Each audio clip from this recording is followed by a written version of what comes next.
Echo had made the decision 100 times. Tonight was the night. The bag was half packed. And then a message arrived. Just a few soft words. And Echo sat back down. This wasn't weakness. It has a name. It's called trauma bonding, and it's one of the most misunderstood forces in psychology.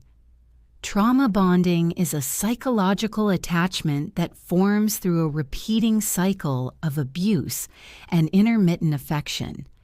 And to understand why it's so hard to break, you need to understand one mechanism: intermittent reinforcement. Behavioral psychologist B.F. Skinner discovered that rewards delivered on an unpredictable schedule create stronger, more persistent responses than rewards delivered consistently.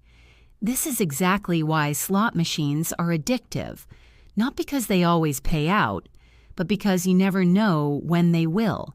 In a trauma bond, the reward is them being kind again.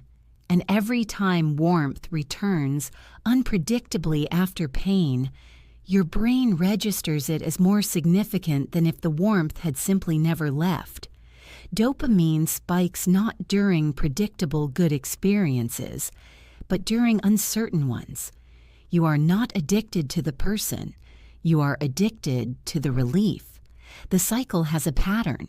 First comes idealization, intense affection, mirroring connection that feels extraordinary. Then devaluation, coldness, criticism, something that doesn't fit the person you thought you knew.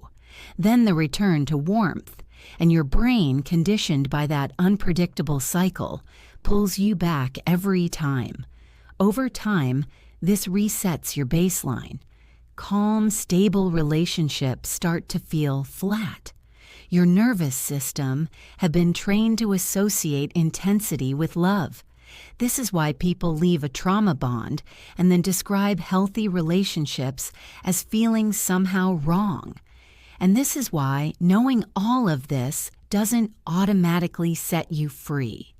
Trauma bonding isn't a logic problem. It's a conditioning problem. You can understand the mechanism completely and still feel the pull. The same way understanding how a slot machine works doesn't stop the urge to play. What actually helps is 3 things. First, recognize the difference between intensity and intimacy. Real intimacy is built through consistency and safety over time. If a relationship's best moments are always recovery from a low, that's a signal worth sitting with. Second, limit contact. Every interaction can re-trigger the reinforcement cycle. This is why no contact is recommended not as punishment, but as a way of letting your nervous system actually settle. Third, rebuild your baseline deliberately.